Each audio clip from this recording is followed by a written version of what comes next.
എല്ലാവർക്കും എൻ്റെ വീഡിയോയിലേക്ക് സ്വാഗതം. ഇന്ന് ഞാൻ നേരത്തെ പറഞ്ഞിരുന്ന പോലെ ഡ്രോയിങ്ങിനെ കുറിച്ചൊരു ക്ലാസ്സാണ്. അപ്പോൾ ഫസ്റ്റ് ക്ലാസ്സാണ്. അപ്പം പ്രാഥമികമായ കുറേ പാഠങ്ങളാണ് ഞാനത് പറഞ്ഞിരിക്കുന്നത്. ശകലം കുറച്ച് 1-2 പാഠഭാഗങ്ങളേ ഉള്ളൂ.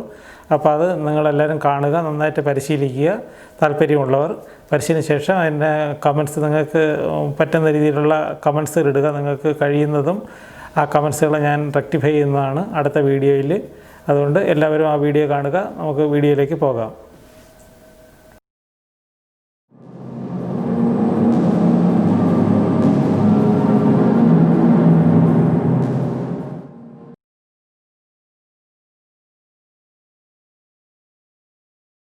ഇന്ന് നമ്മൾ ചെയ്യാൻ പോകുന്നത് പറഞ്ഞാൽ ഡ്രോയിങ് അറിഞ്ഞിടാത്തവർക്കും ബാലപാഠം പോലെ പഠിപ്പിക്കുകയാണ്. ബാലപാഠം എന്ന് പറയുമ്പോൾ നമുക്ക് ഡ്രോ ചെയ്യാനായിട്ട് ആദ്യമായിട്ട് നമുക്ക് എന്തൊക്കെ കാര്യങ്ങൾ ചെയ്യണം, അല്ലെങ്കിൽ തന്നെ അതിൻ്റെ എക്സസൈസ് എങ്ങനെയാണ്, ആ കാര്യങ്ങളെക്കുറിച്ചാണ് ഇന്ന് പറയുന്നത്. അപ്പോൾ ബേസിക്കായിട്ട് കുറേ ക്ലാസ്സുകൾ ഇങ്ങനെ തുടർന്നുകൊണ്ടേയിരിക്കും. അപ്പം ചെറിയ ചെറിയ കാര്യങ്ങളായിരിക്കും, 5-10 മിനിറ്റിനകത്തുള്ളൊരു വീഡിയോ ആയിരിക്കും ഇത് ഓരോന്നും.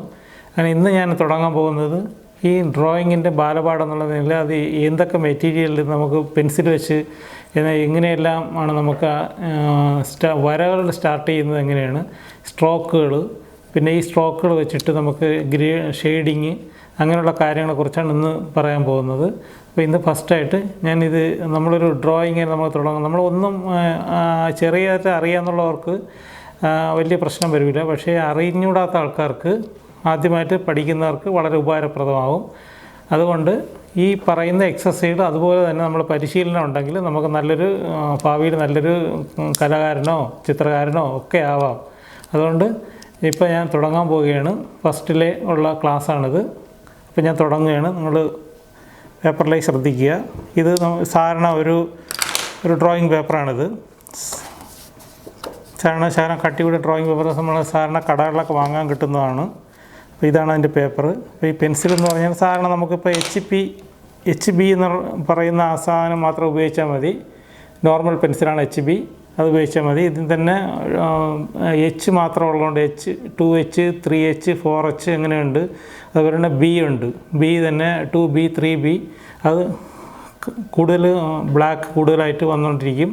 H പ്രതിനിധീകരിക്കുന്നതെന്ന് പറഞ്ഞാൽ എഞ്ചിനീയറിംഗ് ഡ്രോയിങ് അതിനൊക്കെ ഉപയോഗിക്കുന്നതാണ്. സാധാരണ ഡ്രോയിങ്ങിന് അതൊന്നും വലുതായിട്ട് ഉപയോഗിക്കാറില്ല. അപ്പോൾ ഞാൻ സാധാരണ ഇപ്പോൾ ഒരു HB ആണ്. അപ്പോൾ നിങ്ങളെല്ലാം HB ഉപയോഗിച്ചാലും മതി. HB ആകുമ്പോൾ മിനിമം ഹാർഡ്നെസ്സും സോഫ്റ്റ്നെസ്സും ഒക്കെ കിട്ടും നമുക്ക്. അപ്പോൾ ഞാൻ അതിൽ വെച്ചിട്ട് അതാണ് എൻ്റെ ടൂള്. ആദ്യം പിന്നെ ഇറേസർ, ആവശ്യമുള്ളവർ ഇറേസർ ഉപയോഗിക്കും. ഇറേസർ കഴിവതും ഉപയോഗിക്കാതിരിക്കാൻ പഠിക്കുക, അതാണ് ഏറ്റവും നല്ലത്. പിന്നെ അത്യാവശ്യത്തിന് ഒരു സ്കെയിൽ വേണമെങ്കിൽ വെച്ചേക്കും. ഇപ്പോൾ സ്കെയിലിൻ്റെ ആവശ്യമില്ല. സ്കെയിലില്ലാതെ തന്നെ നമ്മൾ വരകളെല്ലാം വരയ്ക്കാനാണ്. അപ്പോൾ അങ്ങനെ ശീലിച്ചാൽ മാത്രമേ നമുക്ക് ഈ സ്കെയിൽ, ഇറേസർ എല്ലാം തന്നെ ഇല്ലാതെ തന്നെ നമുക്ക് പരിശീലിക്കാൻ പറ്റും. അപ്പം ഈ ആദ്യത്തെ എക്സസൈസ് എന്ന് പറഞ്ഞാൽ നമ്മൾ സാധാരണ ലൈൻസുകൾ ഇടുക. ഇങ്ങനെ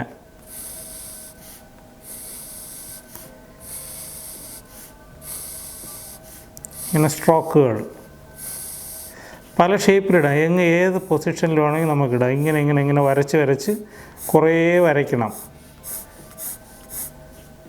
എങ്ങനെ വേണോ വരയ്ക്കാം. തുല്യ അകലം.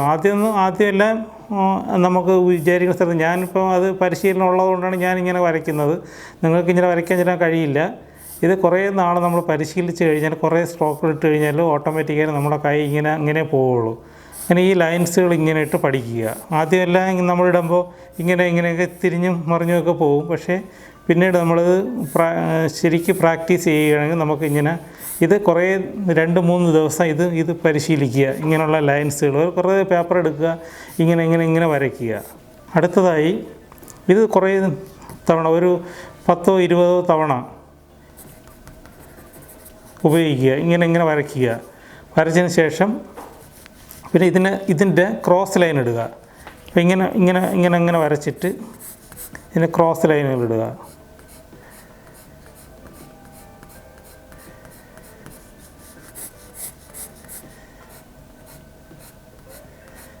ഏകദേശം തുല്യ അകലം നിങ്ങൾക്ക് കാണാൻ കഴിയുന്നതാണ്.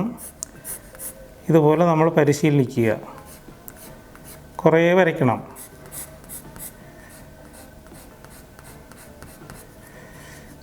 വീണ്ടും നമ്മളിങ്ങനെ വരച്ച് നോക്കണം. ആ ഒരു ദിവസം ഇത് തന്നെ വരച്ച് നോക്കിക്കൊണ്ട് വരയ്ക്കണം. ഒരുപാട് നമുക്ക് വരയ്ക്കുമ്പോൾ നമുക്ക് താനെ ഇതെല്ലാം നമ്മുടെ കയ്യിൽ ഒതുങ്ങും. ഈ ക്രോസ് ലൈൻ ഇങ്ങനെ ക്രോസ് ലൈനുകൾ ഇടുക. എന്നിട്ട് അത് കഴിഞ്ഞതിന് ശേഷം ഇതിനെ നേരെ ക്രോസായിട്ട് അടുത്ത ലൈൻ ഇടുക. പിന്നെ വീണ്ടും നമുക്ക് ഇങ്ങനെ ഇടാം.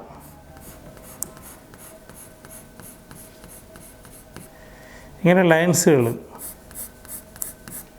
ക്രോസ് ലൈനുകൾ ഇങ്ങനെ ഇടുക. ഇത് ലൈൻസുകൾ ഇങ്ങനെ ഇട്ട് കുറേ പേപ്പറുകൾ ഇങ്ങനെ ഇട്ട് ശീലിക്കുക. എന്നിട്ട് അടുത്തത് ചെറിയ കർവുകൾ ഇങ്ങനെയെല്ലാം വരയ്ക്കുക.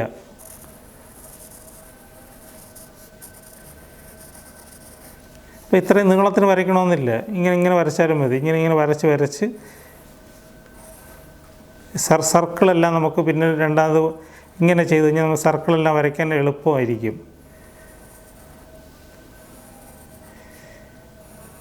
ഇങ്ങനെ വരയ്ക്കുക. ഇങ്ങനെ കർവ് ലൈനുകൾ ഏത് പൊസിഷനിലും വരയ്ക്കാം.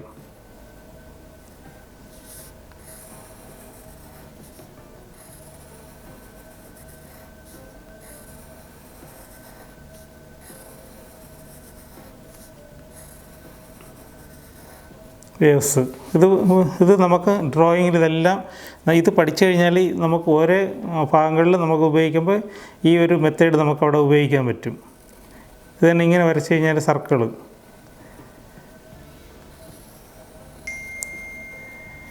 അല്ലേ, എങ്ങനെ തിരിച്ചാലും നമുക്ക് സർക്കിൾ വരയ്ക്കാൻ പറ്റും.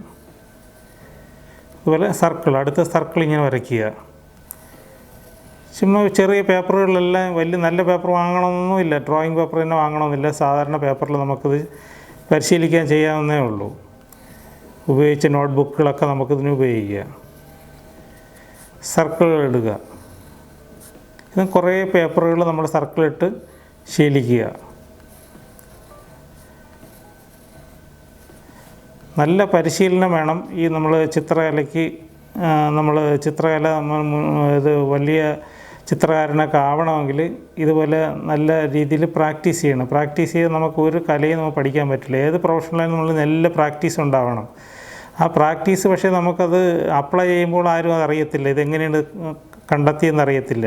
പക്ഷേ അതിൻ്റെ പിന്നിൽ നമ്മൾ ഒരുപാട് വർക്ക് ചെയ്യണം. ഈ വർക്ക് ചെയ്താൽ മാത്രമേ നമുക്ക് ഒരു സ്ഥലത്ത് കൊണ്ടുവന്ന് പ്രതിഫലിപ്പിക്കാൻ പറ്റുള്ളൂ.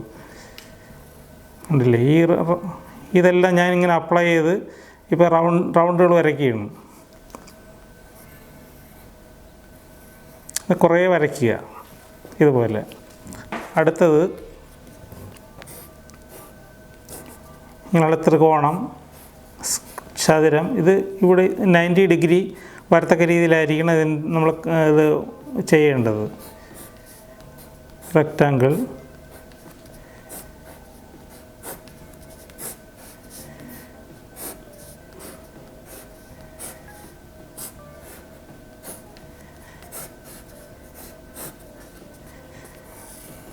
ഇടയ്ക്ക് റൗണ്ട് ഇടുക. നമ്മളാദ്യം കഴിഞ്ഞ തവണ പഠിച്ചതാണ്, അതുകൊണ്ട് വീണ്ടും ഇത് പരിശീലിക്കുക. പിന്നെ കുറച്ച് വരകൾ ഇങ്ങനെ ഇടുക. ഇതാണ് എക്സസൈസാണ്. ഇതിങ്ങനെ ഡെയിലി ചെയ്യണം കുറച്ച്.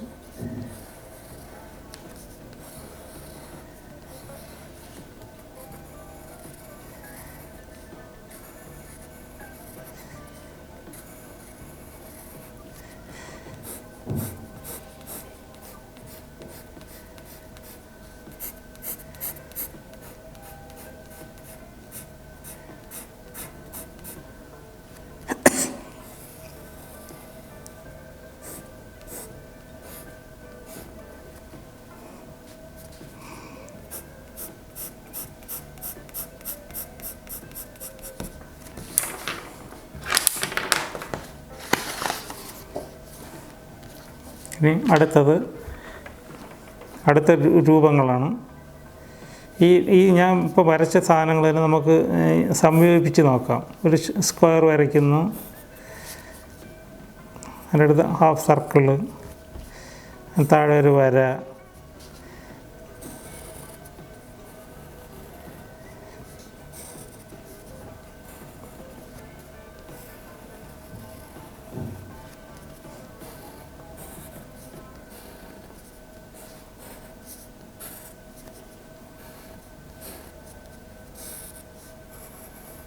സ്കെയിലില്ലാതെ തന്നെ നമുക്കിതെല്ലാം അളവുകളെല്ലാം താനേ നമ്മളെ കയ്യിൽ വരുന്നതാണ്.